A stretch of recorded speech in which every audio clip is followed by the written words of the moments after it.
Fresno is a large agricultural city located in the middle of California's San Joaquin Valley.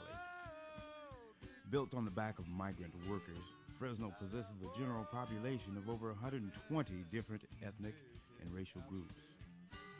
West Fresno, by contrast, is home to the majority of the city's African American residents. Though West Fresno is an incorporated area of Fresno, its boundaries, attitudes, and culture are as different from the rest of the city as night and day.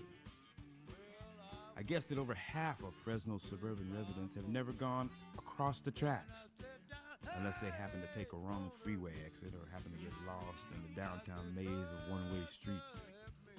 While the West Side has not benefited from the rest of Fresno's prosperity, it keeps a vital but undocumented music scene. From about 1947 to 1968, blues musicians in Fresno enjoyed a nightclub scene that propelled some of them into national prominence. Chief among these artists was Mercy D. Walton, the Texas-born piano player whose first recordings were cut in Fresno for Chester Lou's Spire label. Among the four sides that were released was Lonesome Cabin Blues, which charted at number 7 in Billboard's R&B charts in 1949. In 1953, Mercy D achieved musical immortality with One Room Country Shack, a stark description of the plight of migrant labor housing, which was also a sizable hit throughout the nation and continues to be a staple of the modern blues repertoire.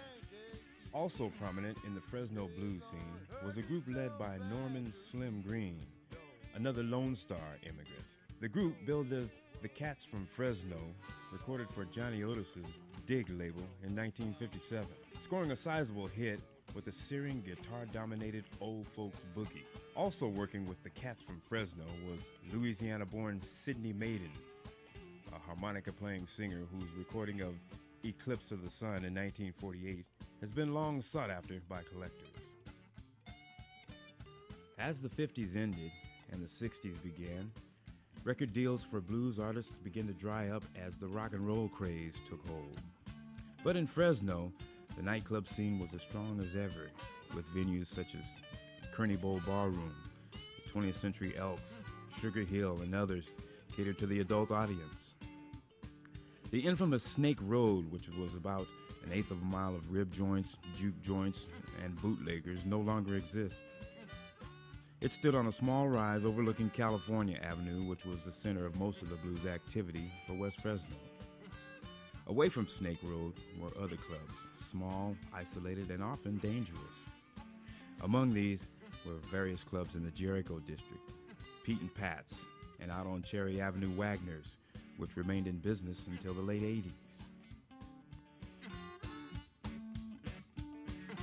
Although the nightclub scene in West Fresno has all but vanished, there are still places where the blues can be heard.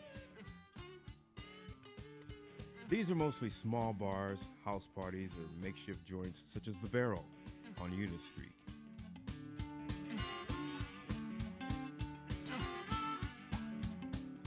Sometimes it's hard to make a distinction between the performers and their audience. In the middle of a song, a member of the audience might grab a microphone and give his or her rendition of a Lowell Fulsom classic.